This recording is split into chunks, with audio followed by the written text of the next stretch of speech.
Friday night, Saturday night, really, really fun. Live, it's the Herd, wherever you may be, however you may be listening or watching, whatever the platform. J-Mac is back. Talk to him in a bit. Bottom of the hour. 1 hour from now, Colin right, Colin wrong. Well, we've said this before. The media tends to be very fatalistic. The Cowboys traded Micah Parsons. It'll ruin them. It didn't, and I disagreed from day one. NIL's not going to ruin college sports. It's made it better. Kyle Tucker to the Dodgers. It's the tipping point. It's unfair. He's been awful. We told you they couldn't get him out of Chicago fast enough. And Ty Simpson, Rams draft him at the 13th pick. Oh, it's this terrible pick. What are they thinking? Media's wrong again.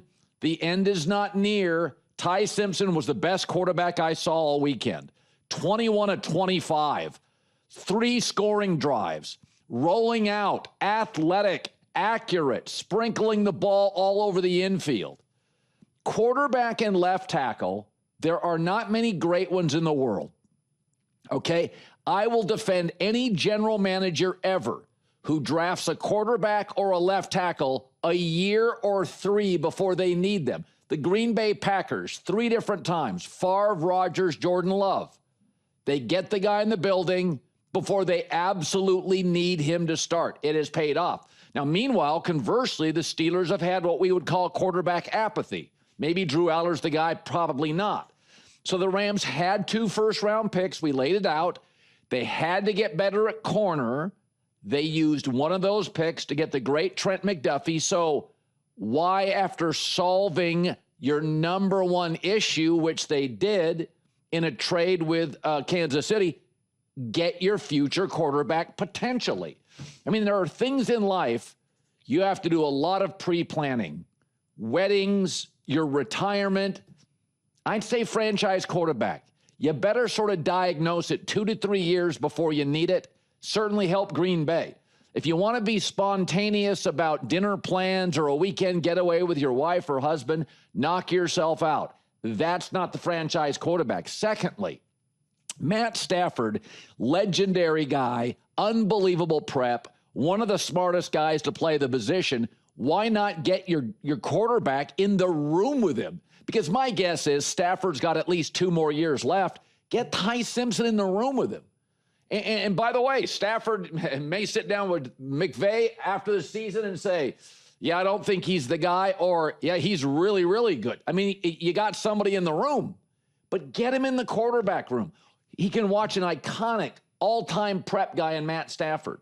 So it just, the other thing, if you notice this, is that since they drafted Ty Simpson, why can they go after a Myles Garrett now? Because quarterback's set. They don't have to stockpile draft picks. When a franchise knows we've got our star quarterback and we think we have our future quarterback, you don't have to stockpile picks to get Dante Moore, Arch Manning, or whoever the college quarterback of note is. Quarterback is set now and for the future. And, you know, the Rams are simultaneously maximizing the present and building for the future. Just because a lot of people in the media can't multitask doesn't mean the Rams can't. So I thought it was a good pick. And you know, years and years ago, I learned something talking to a guy named George Bodenheimer, legendary executive. And I said something to him, and he goes, oh, no. He goes, I have a 1-year plan, a 3-year plan, a 5-year plan, and we also now are building a 10-year plan. That's what executives do. So the Rams are way, way potentially ahead on Ty Simpson, but I thought he was fantastic. Athletic, rolling out, accurate. I just, even Sean McVay after, I mean, there's nothing you could say. I mean, he looked like he'd played in the league. You would have never known this was a rookie. And remember, he's playing with backups. McVay doesn't play starters, so he's just playing with backups. Guys that won't even make the league, and he looked good. Here's McVay after. I thought he took what the defense gave him. You know, I thought he read the plays out, read with his feet. You know, I thought he did a really good job overall. And I thought even on some of the keepers where maybe the primary isn't there, he attacks with the ball up. It was a really good day for him. He just felt like he was in good command, and it was cool to see a good smile on his face. Okay.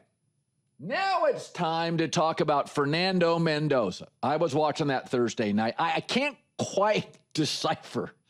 I can't figure out what a lot of the scouts and executives in this league don't see. Size, 6'5", 220. Intelligence, he qualified for Yale and got into Cal. Durability, never missed a college start. He can clearly move, maybe not Justin Herbert, but certainly in the C.J. Stroud. He's not Jared Goff. He can move. Intelligence, again, maturity, coachability, A++. I don't see what everybody else does not see.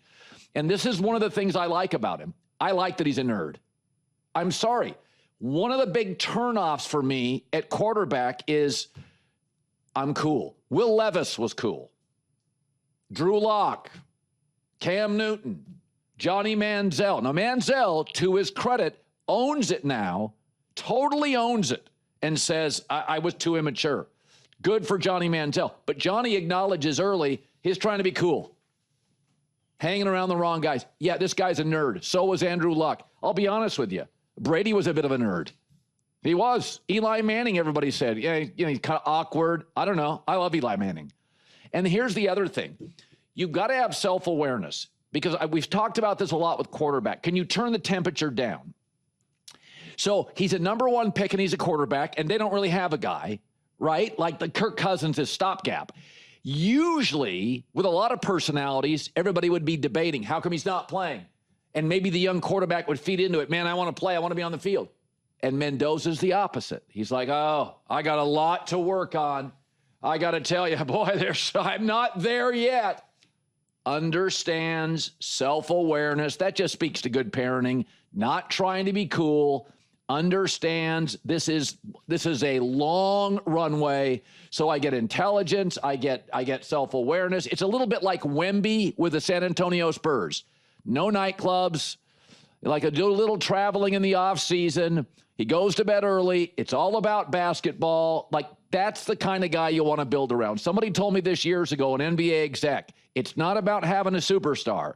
It's having the right superstar. Tim Duncan was the right superstar. LeBron has been the right superstar.